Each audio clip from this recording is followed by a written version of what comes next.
23/4/2026 খ্রিস্টাব্দ তারিখ রাত অনুমান 4 ঘটিকার সময় মিরসরাই থানার ওয়াইদপুর ইউনিয়নের 9 নং ওয়ার্ড রংধনু ফিল স্টেশনের পাশে ঢাকা চট্টগ্রাম মহাসড়কের চট্টগ্রামমুখী লেনে একটি কাভার্ড ভ্যান বিশ্রামের জন্য থামে।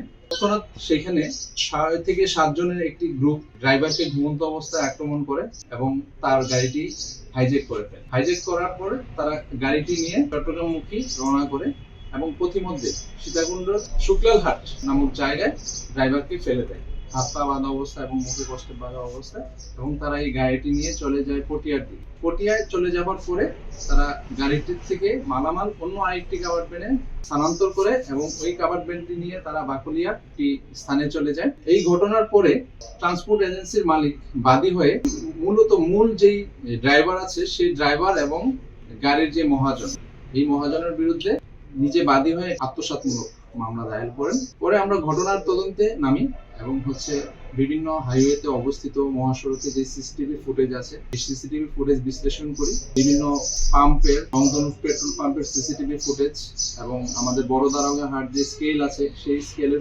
সিসিটিভি ফুটেজ বিশ্লেষণ করে আমরা মূল যে চালক তার বক্তব্যের সত্যতা পাই। তখন আমরা আসল যেই আসামি তাদের গ্রেফতারে আমরা তথ্য প্রযুক্তির সহায়তা নেই এবং তাদের মোবাইলের সিডিআর এবং আরো অন্যান্য আমাদের যে টেকনোলজি সেগুলো ব্যবহার করে আমরা কিছু ক্লু পাই গুরুত্বপূর্ণ। সেই ক্লুয়ের সূত্র ধরে আমার যে মামলার তদন্তকারী অফিসার এসআই নিরস্ত রশিদ, তাকে আমি গতকাল দুপুর অনুমান 12টার সময় চট্টগ্রামের বাকুলিয়াতে পাঠাই এবং সে সেখানে 2 নং আসামি হারুনকে গ্রেফতার করে। প্রেস রিলিজে 2 নং আসামি। তারপর তার দেখানো তথ্য মতে আমরা যথাক্রমে সোহাগকে গ্রেফতার করি, তারপর নাজিমকে গ্রেফতার করি সদরঘাট থানা এবং বাকুলিয়া থানার বিভিন্ন এলাকা থেকে, এবং সর্বশেষ তারা স্বীকার করে এক পর্যায়ে যে তারা উক্ত মালামালগুলো নজরুল ইসলাম নামের একজন ব্যক্তির কাছে তারা বিক্রয় করেন। নজরুল ইসলামকেও আমরা তাদের দেখানো সূত্র মতে নজরুল ইসলামকে আমরা গ্রেফতার করি।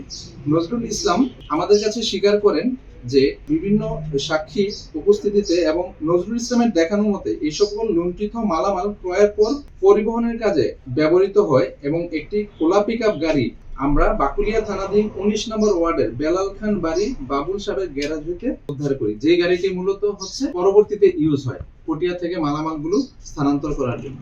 আমাদের কাছে বর্তমানে ডাকাতির কাজে ব্যবহৃত ডাকাত দলের একটি পিকআপ ভ্যান রয়েছে এবং এই লুণ্ঠিত যে আমাদের 598 পিস গার্মেন্টস এর নিট প্রোডাক্টস সেগুলো রয়েছে।